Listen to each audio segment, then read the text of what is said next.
Já aconteceu com você, de você deitar para dormir e acordar com aquela sensação de não ter nem descansado, nem dormido direito? Ou acordar várias vezes à noite, né, sem sono, sei lá, perdeu o sono, não consegue dormir, enfim. Pois é, gente, essa qualidade de sono que a gente preza tanto, né, de ter uma boa qualidade.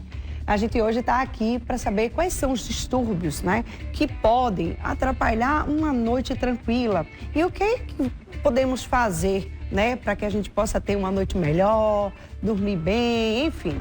Eu estou aqui hoje com o Dr. Alexandre Araruna, que é o nosso especialista, né, que vai falar aí sobre esse assunto, né, dos distúrbios do sono. E se você tiver alguma dúvida, se você também passa por isso, não está conseguindo dormir, né, está com dificuldade, está com problemas, manda a sua pergunta para a gente aqui, a sua dúvida, que o doutor Alexandre está aqui para tirar, tá bom? Bom dia, doutor, tudo bem? Seja bem-vindo ao nosso Manhã da Gente de hoje. Nosso pneumologista aqui. Podem ficar à vontade também para tirar dúvidas, caso vocês também tenham aí dúvida de outras coisas que ele está aqui para tirar, viu? Mas, doutor, vamos lá. Dormir bem é uma coisa boa, né? Quando a gente consegue dormir nosso sono, nossas 8 horas, que dizem que 8 horas pelo menos, né? É o mínimo que a gente possa dormir. Enfim, quando acontece uma noite muito agitada, que a gente não consegue dormir, isso vem devido ao quê? Primeiro, Marília, é bom lembrar que a gente está falando de uma doença que é muito silenciosa, né? Na noite de sono. Quantas pessoas que estão nos acompanhando agora não vão nem saber informar, eu tenho. Passa despercebido. Mas das pessoas que estão agora nas suas salas nos assistindo, Marília, a metade já teve ou tem algum distúrbio do sono. Muitas das vezes silencioso, como eu falei. Só para a gente lembrar de antemão, dormir bem não é dormir tantas horas. Eu dormi 10 horas, eu dormi bem. Ou dormir 6 horas, dormir bem. Dormir bem é dormir com qualidade. É você deitar cansado, fadigado, passar aquelas horas que cada pessoa tem suas horas, em regra de 6 a 8 horas em média, criança pequenininha mais ainda, idoso a tendência de um pouco menos, mas a média é 6 a 8 horas. E nessas horas que a pessoa dormir, dizer, eu estou completamente bem com a vida, cabeça boa, animado, força, energia, vou enfrentar minha vida, meus trabalhos, meus estudos, meus lazeres, o que eu for, de bem com a vida e só vou ter um sono de novo na próxima hora de deitar, que é lá de novo na próxima noite de sono. Isso é dormir bem. E tudo que vai contrariar isso, Marília, a gente pode chamar de dormir mal. Só que tem várias causas. Vamos só lembrar que às vezes as pessoas esquecem disso. O dia, Marília, é uma continuação com a noite. A gente não dá para ter um dia maluco, louco, alucinado, briguento, desregrado, sem comer direito, sem fazer atividade física, com a mente estressada, assistindo muita TV, ou melhor, gastando muitas horas do nosso tempo à noite, inclusive nas telas, no celular, e querer chegar à noite, Marília, e dizer, agora eu vou relaxar. Não existe. O dia é uma continuação da noite, a noite é a continuação do dia. Então é importante que as pessoas percebam isso, porque isso eu vejo com muita frequência e as pessoas nem percebem no seu dia a dia e ainda acham que a noite não dorme bem. Claro, o dia foi ruim, a noite ruim. Tão como, Marília, quando nós dormimos bem, nosso dia vai ser bom. Claro, vamos enfrentar a vida, mas esperar melhor do que se tivéssemos dormido mal. Quais são os principais distúrbios desse sono?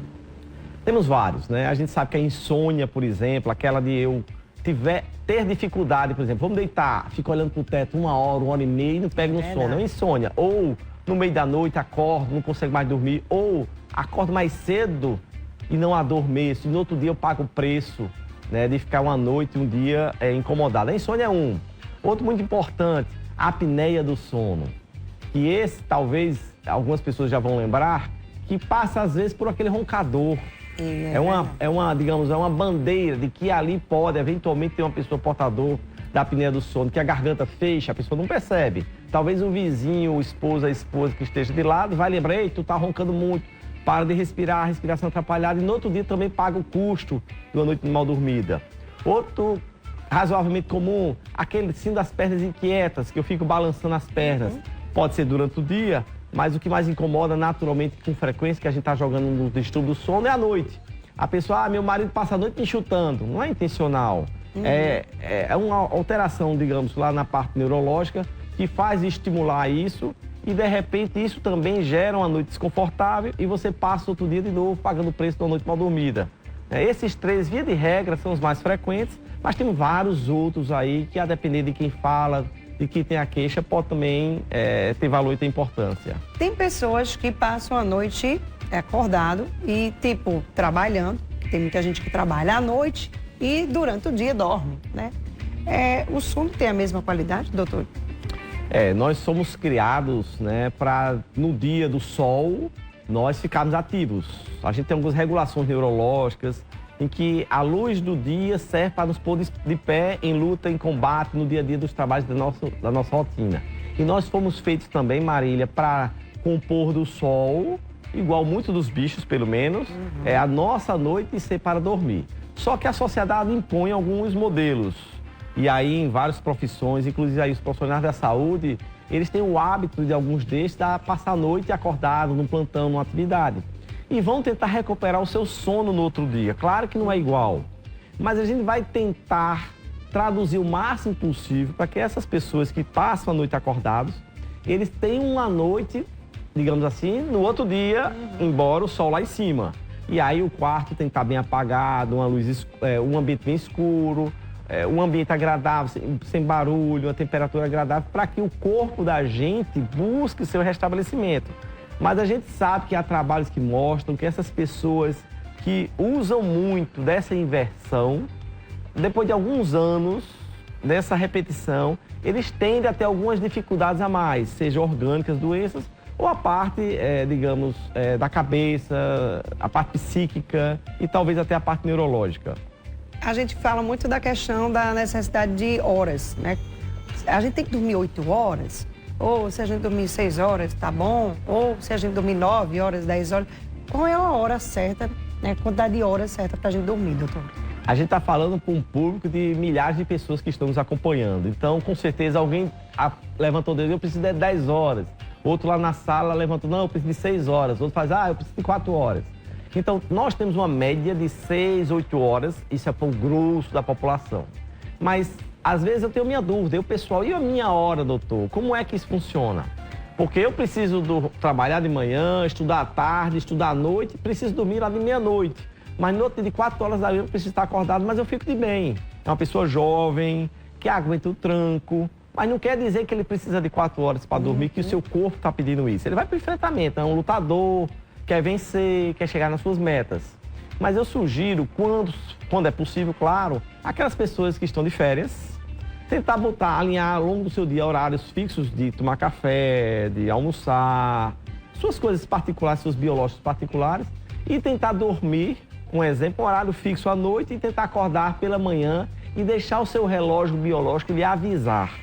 Quando você consegue repetir isso e perceber, exemplo, eu durmo de 10h30, 11 horas, acordo de 5h30, 6 horas da manhã e acordo exposto, não quero no outro dia me deitar, estou de bem com a vida, você está chegando, está se aproximando, Marília, do que o seu relógio biológico, que é algo muito particular, muito pessoal, está lhe dizendo. Então é uma forma assim, generalizada da gente tentar orientar, embora eu sei de várias pessoas que dormem 4 horas, dizem que acordam bem, mas a gente sente que com o passar dos tempos as doenças vão aparecendo. O corpo vai reclamando, digamos assim. E aí a gente percebe que aquelas 4 horas para aquela pessoa, de fato, não é só 4 horas, é uma opção, porque às vezes é uma obrigação em termos de sociedade. Bora lá, vou soltar já a pergunta aqui dos nossos telespectadores, depois eu volto aqui com o doutor. Dormir fracionado faz bem? Só consigo dormir 4 horas de noite e depois dou pequenos cochilos. Enfim, tem pessoas que dormem pouco à noite, mas durante o dia, vou tirar aquele soninho depois do almoço, ou dormir um pouquinho à tarde, enfim. Esses cochilos fracionados faz bem? Existem as exceções. Eu vou buscar falar para a regra, que eu sei que pessoas estão nos acompanhando e para eu não perturbar um pouquinho o entendimento da maioria das pessoas. O ideal é dormir à noite, certo? Buscar a sua noite de sono. Quando eu dou umas cochiladas durante o dia, eu estou tirando um pedacinho da minha noite de sono. Então, às vezes, aquele idoso que dorme 15 minutos pela manhã, 15 minutos à tarde, 15 minutos, 6 horas, quando está assistindo uma TV, um programa, ele vai se queixar que à noite ele está dormindo pouco. Mas ele esqueceu que aqueles pouquinhos que ele comeu durante o dia vai fazer falta naquele horário melhor de sono. Eu também posso falar muito bem da famosa siesta. É um termo antigo, que as pessoas, os senhores, as senhoras com maior frequência vão lembrar, que é aquela cochiladazinha de 10, 15 minutos após o almoço, digamos assim, dar um descanso, claro, para fazer a digestão, isso pelo menos é o ideal, e de repente dar uma cochiladazinha para aqueles que podem, para a rotina das pessoas que vivem correndo, não dá. Esse cochilozinho é chamado de normal, fisiológico, certo? E a tendência de, se for curtinho, ele não vai comer à noite de sono. Agora, aquela pessoa que já sofre de insônia, Marília, que já, doutor, durmo mal à noite. Se você der essas cochiladazinhas durante o dia, com certeza a sua noite de sono vai ser muito maior frequência. E para quebrar, às vezes, esse ciclo, esse hábito, é importante quebrar também esses cochiladazinhos durante o dia para tentar jogar uma maior qualidade de noite de sono. Claro que eu estou falando de forma geral, existem pessoas com características específicas que, às vezes, de forma artesanal, você vai se adequar à realidade dela. Maravilha. Vamos lá, mais uma pergunta. Deixa eu ver aqui. Bom dia, minhas noites mal dormidas é por causa da obstrução do meu nariz. Não consigo respirar. Bom, então aí já tem que fazer uma cirurgia, gente, para dar uma melhorada aí, que deve ser algum desvio séptico, se não algum problema, né? Perfeito, Marília. Quantas vezes a gente está falando agora de uma obstrução nasal, mas quantas vezes é uma dor? Às vezes é o incômodo que a pessoa tem. Verdade. Às vezes é um pós-operatório. É um incômodo local, momentâneo, que isso pode também prejudicar a noite de sono. Claro, se eu dormir mal, porque o dedo da orelha está entupido, que é o exemplo dado, eu vou ter, por consequência, um incômodo para respirar, garganta seca, acordo para beber água, porque minha garganta está seca, na orelha está entupida, é um fungado. Tenho que ver outras questões que podem estar fazendo o meu nariz piorar.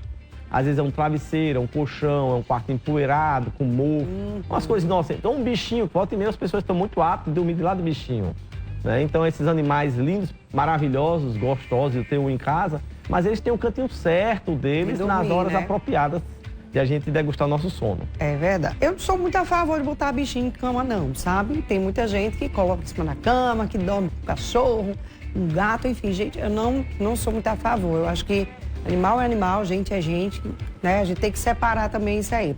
Né? Tem as horas de estar apertando, abraçando, beijando, ficando junto, mas na hora de dormir, cada um tem que ter sua cama, viu, gente? Não é não, doutor? Mas, enfim, vamos lá. A gente falou no comecinho do programa, você falou sobre as telas, os computadores, às vezes o pessoal fica muito celular, principalmente celular hoje em dia, né, que está na mão, e aí os prejuízos, né, contra o sono é muito grande. O que é que pode causar uma noite mal dormida nessas telas? Muita gente acha que é besteira, não, que história, eu durmo do mesmo jeito, mas não dorme não. Eu já fiz um teste uma vez, dorme não, gente, de jeito nenhum.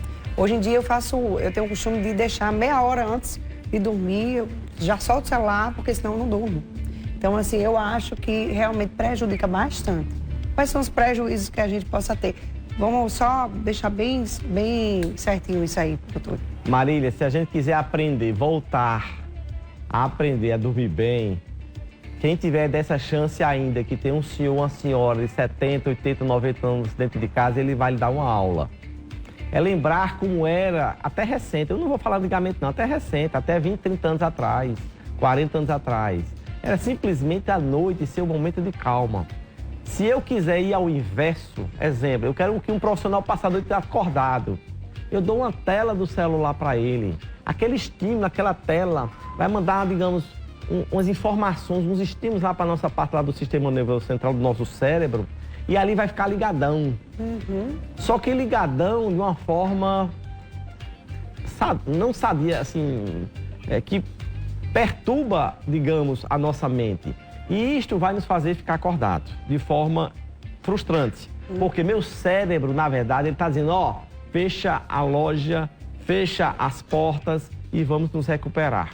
E o celular é um deles. A TV a tela do computador é outra.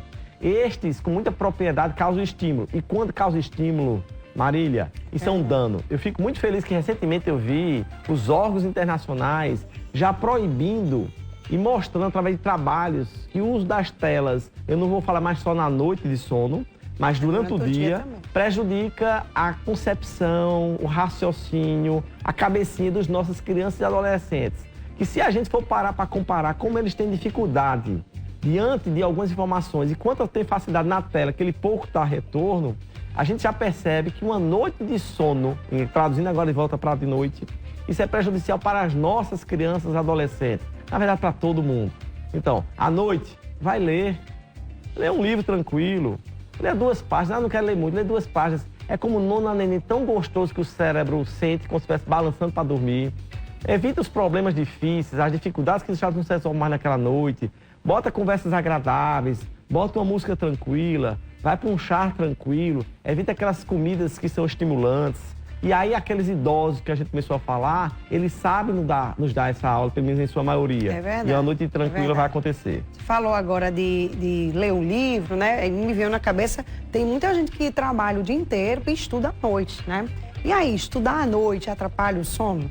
Já que, né, às vezes não tem outra alternativa, não tem tempo. Então, tem que tirar um tempinho ali à noite para dar uma estudada, porque no outro dia tem que trabalhar ou tem que ir para a universidade. Tem muita gente que tem uma vida muito corrida. E aí, doutor? A gente tem que buscar um equilíbrio, a gente precisa viver, a gente precisa trabalhar, sabe, Marina? Não adianta eu chegar aqui só expor que os livros, a teoria, os estudos, a literatura ensinam e orientam. A gente tem que entender que as pessoas precisam viver. Quantos dos nossos não passamos noites estudando?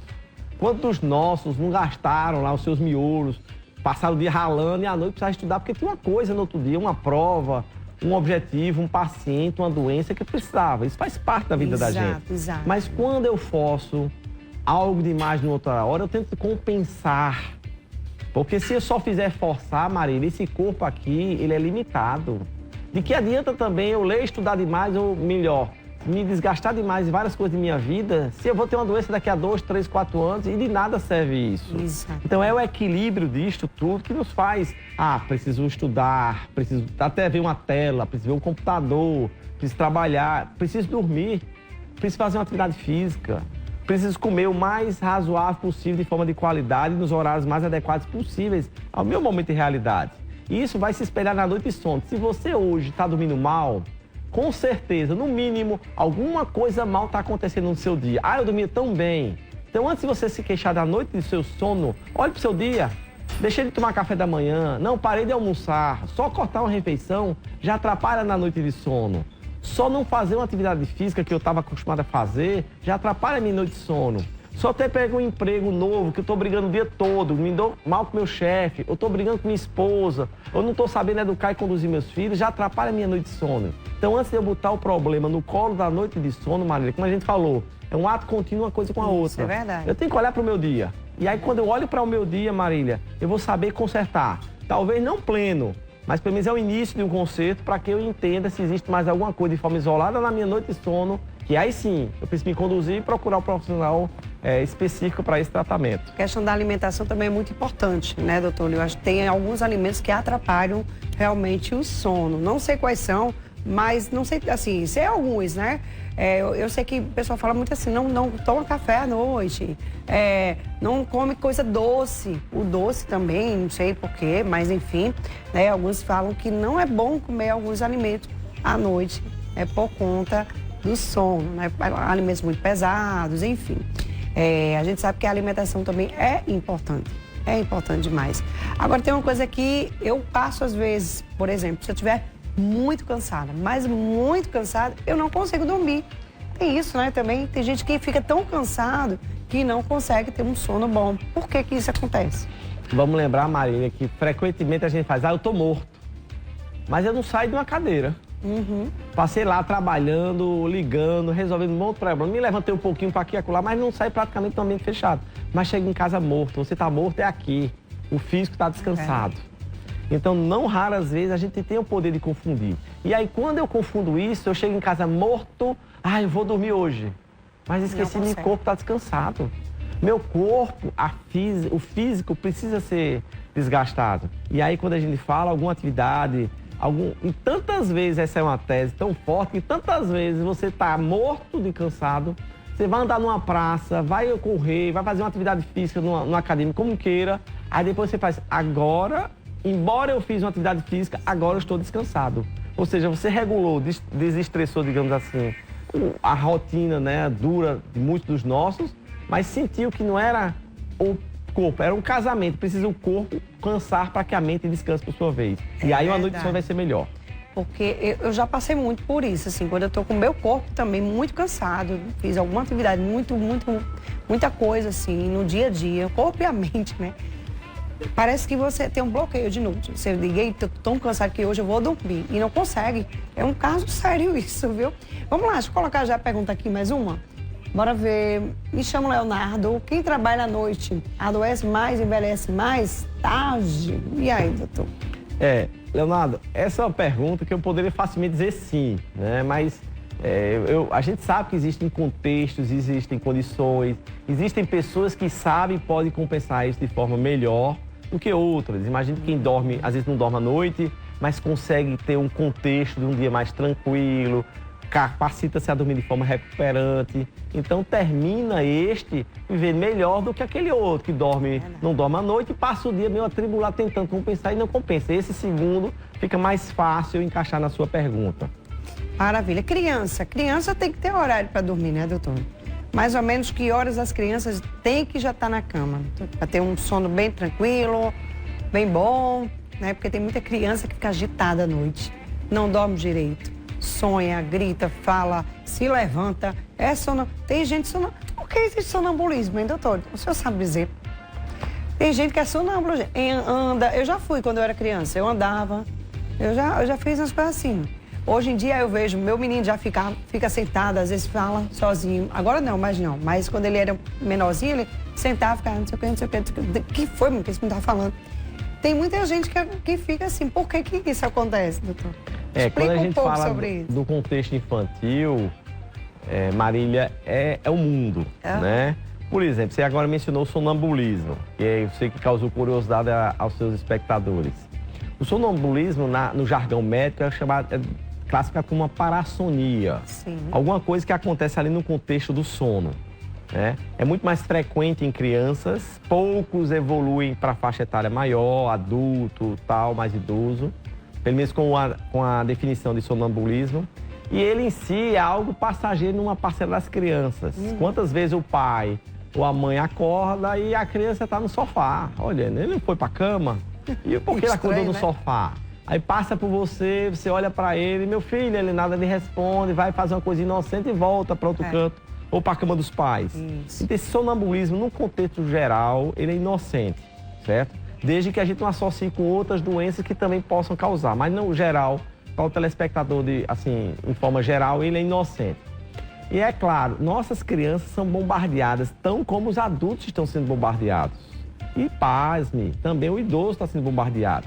É uma necessidade de uns estímulos que não é coerente. Quantas vezes eu ouço um pai dizendo, meu filho já nasceu falando, já nasceu um gênio, já nasceu inteligente.